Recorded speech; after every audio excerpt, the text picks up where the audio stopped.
Salut, c'est Gnogno.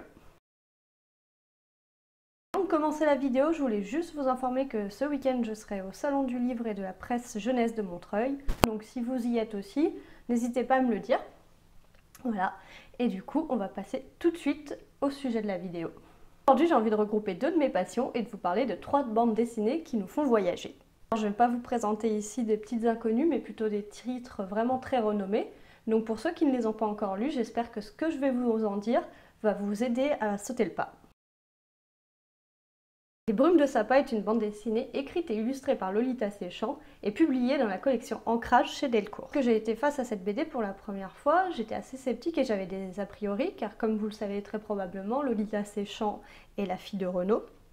Alors j'aime beaucoup Renaud, c'est pas le problème, mais je suis toujours un peu triste de voir que les filles et fils d'eux ont plus de facilité pour réussir, donc là pour être publiée. Je me suis tout de même lancée dans cette lecture et laissez-moi vous dire que cette œuvre mérite vraiment d'être publiée.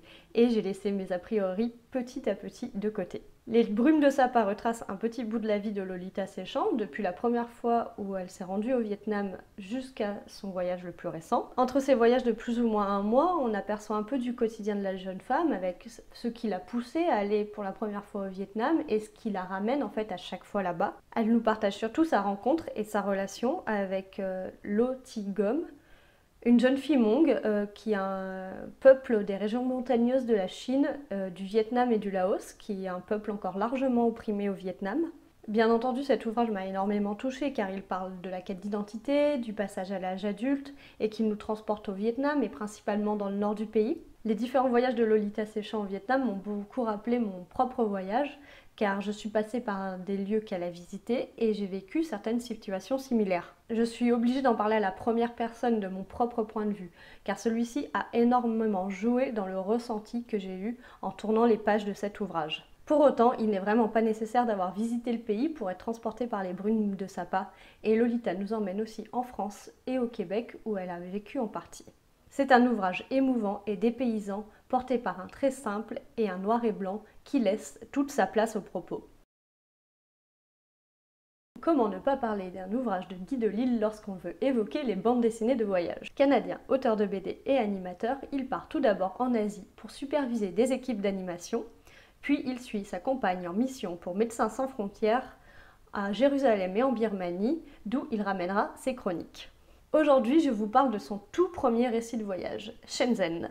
C'est le premier que j'ai lu et il est moins renommé que ses chroniques birmanes et ses chroniques de Jérusalem et c'est pour ça que j'ai envie de vous en parler. Guy Delisle se rend en Chine et principalement à Shenzhen où il doit superviser une équipe qui travaille sur la série animée Papyrus. Ce n'est pas sa première expérience en Chine mais pourtant le dépaysement est total et les situations cocasses s'enchaînent. Shenzhen nous fait voir le point de vue d'un occidental expatrié en Chine pour le travail et c'est donc un point de vue très particulier qui est loin du tourisme. Cette bande dessinée est extrêmement drôle car l'auteur se retrouve régulièrement dans des situations un peu inconfortables où l'incompréhension règne. Sans se moquer du pays qu'il accueille, Guy Delisle nous montre les décalages culturels auxquels il est confronté. Son style graphique est simple et efficace, et contrairement aux chroniques birmanes et aux chroniques de Jérusalem, il ne se trouve pas actuellement dans un pays qui est en conflit. Donc je trouve que c'est plus léger et c'est un bon moyen de rentrer dans l'univers de l'auteur. Portugal de Cyril Pedrosa, publié dans la collection Air Libre chez Dupuis, est la première bande dessinée de cette sélection qui n'est pas autobiographique. Enfin en apparence. En effet, nous allons suivre ici Simon Muchat, un auteur de bande dessinée en panne d'inspiration et en pleine crise existentielle entre un boulot alimentaire et une vie de couple qui ne l'épanouit pas. Invité à un festival au Portugal, terre de ses origines, ça sera l'occasion pour lui de se questionner, de partir en quête de son identité et de peut-être retrouver l'inspiration. Cyril Pedrosa, même s'il met ici en scène un personnage imaginaire, a mis énormément de lui-même dans cet ouvrage multiprimé. Avec des illustrations absolument magnifiques, une colorisation douce tout en monochrome et en camailleux, il nous fait voyager au Portugal et nous donne envie de visiter ce pays. Portugal est une bande dessinée à lire nonchalamment à la lumière naturelle lors d'une belle journée pour profiter pleinement de son ambiance et de ses magnifiques planches. Ne vous attendez pas à une histoire pleine de rebondissements car ici vous trouverez un récit simple à l'image de la vie. Voilà pour cette sélection. Bien sûr, j'ai plein d'autres titres qui me viennent en tête, mais ça sera l'occasion pour moi de vous faire d'autres vidéos sur le sujet. Si vous aussi vous adorez voyager, n'hésitez pas à me faire des suggestions de lecture dans les commentaires et je m'y plongerai avec joie. Comme d'habitude, n'hésitez pas à liker la vidéo, à la partager, c'est ça qui va m'aider à faire grandir ma chaîne.